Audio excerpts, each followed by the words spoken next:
Nagaa akkam jirtan hordoftoota Nagaa Tiyuubii baga deebitanii gara chaanaalii keenyaa nagaadhaan dhuftan. Har'allee immoo barumsa afaan Ingiliffaa afaan Oromootiin akkuma baratametti jechuudha isiniif qabadhee dhufeen jira jechuudha. Maalidhaa wheerii fi whenii yoom fayyadamna? Kunis eegaltootaaf barumsi kun warroota jalqabarra jirtaniif jechuudha. Where, when. Garaagarummaa isaan lamaanii kana ilaallaa jechuudha. Kanaaf warroonni haarawaa taatan subscribe godhaa, warroonni immoo direct onlineidhaan barachuu barbaadan, qo'achuu barbaadan, shaakaluu barbaadan lakkoofsa bilbilaa keenyaan teelegiraamaan, waatsaappiidhaan, iimoodhaan nu dubbisuu dandeessu jechuudha. So maalidha kanarra laallu wheerii fi wheniidha. Where jechuun iddoo ibsuudha by the way. Where. Wheniin immoo iddoo sa'aatii ibsuuf. Where yoo jennu place yookaan ammoo iddoo ibsuudhaaf jechuudha. Where, when we want to talk about place or location, wheerii fayyadamnaa jechuudha. Wheerii fayyadamna yookaan ammoo gaafachuudhaaf. Fakkeenya olaalli ifanu ta'a. Jalqabarratti wheeriidha kan laallu eessa akka jechuuti. Where, eessa iddoo ibsachuuf jechuudha.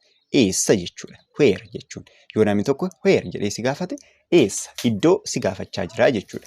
For example, where is your house? Where is your house? Manni kee eessa? Where is your house?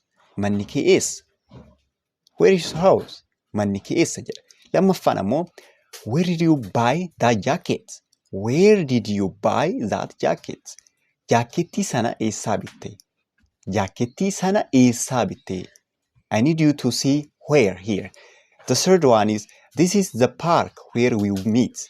This is the park where we meet. Kuni paarkii nuti itti wal agarreedha yookaan itti wal beeknedha. Kuni paarkii itti wal agarre yookaan itti wal beeknedha jedhaa jechuudha. Okay, this is the park where we meet. The fourth one is where are you going? Where are you going? Eessa deemaa jirta? You may use this most of the time. Amma kana fayyadamuu dandeessa yeroo baay'ee jechuudha. Where are you going? Eessa deemaa jirta? Where are you going? Eessa deemaa jirta jedhaa jechuudha. The fifth one is I know a restaurant where they make great pizza. Reestooraantii piizaa bareeda hojjetan nan beekaa. Eessa akka ta'e nan beekaa laalam. Reestooraantii wanti guddaa hojjetan, piizaa bareeda hojjetan eessa akka ta'an nan beekaa jedha. Fakkeenya baay'een lafa isinii kaa'ee tokkorraa yoo ifa isinii ta'uu baate tokkotti ifa isinii ta'a jedhee jechuudha. Where does your brother work? Where does your brother work? Amma jechoota asirra jiran hundaayyuu qabachuudhaaf hin dhiphatinaa. Where kan jettu tana laaluu yaala. Fi hiikkan ani isinitti himu yaadaa jechuudha. Where does your brother work? Obboleessi kee eessa hojjeta?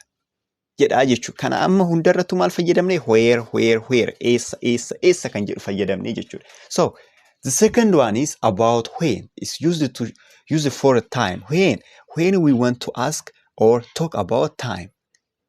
Think of when as time jechuudha. When jechuun yoomi jechuudha by the way. Yoom. Qabadha. Wherein eessa. Whenin ammoo yoomidha. Kanatti qabadha. So let's see the example now. When is your birthday? When is your birthday jechuun guyyaa dhalootaa keeti. When is your birthday yoo jedhe guyyaan dhalootaa kee yoomi. Guyyaan dhalootaa kee yoomi. When is your birthday? Jedhaa jechuudha. Fakkeenya lammaffaa. When did you arrive? When did you arrive? Yoom geesse. When did you arrive? Yoom geesse. Arrive jechuun ga'uudha. When did you arrive? Yoom geesse. The third one. I remember the day when we first meet. Guyyaa yeroo jalqabaaf wal argine nan yaadadha. When jechuun amma asirratti yoom akka wal argine jechuudha. Sa'aatii yookaan yeroo agarsiisuuf jechuudha. When we first meet. Yoo yeroo jalqabaa wal agarra. Yoom akka ta'e jechuudha. Kan afuraffaa. When do you go to bed? When do you go to bed?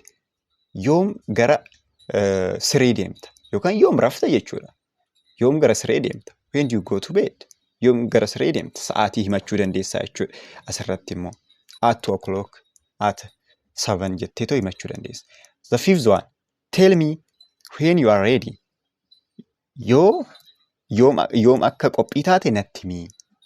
Iddoo deemuu barbaaduu dandeessa fakkeenyaa fi tell me when you are ready yoo jedhe iddoo kamii yeroo ready taate yookaan yeroo qophii taate natti himi yoo sa'aa qophii taate jechuudha amma asirratti. Wheeniin yoo jiraatte sa'aatii agarsiisa yoom akka ta'e jechuudha. Okay, kan dhumaa fi kan jaaffaa immoo when is the next bus coming? When is the next bus coming?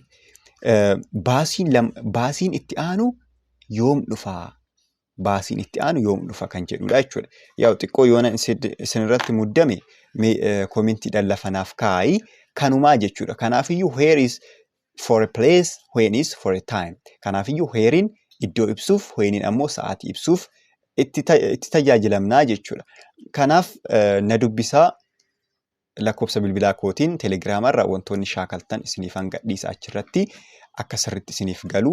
Warroonni onlaayiniidhaan barachuu barbaadan ammoo na dubbisaa. Amma bakkuma jirtanitti nagaa nuuf ta'a. Baay'ee isin jaalanna.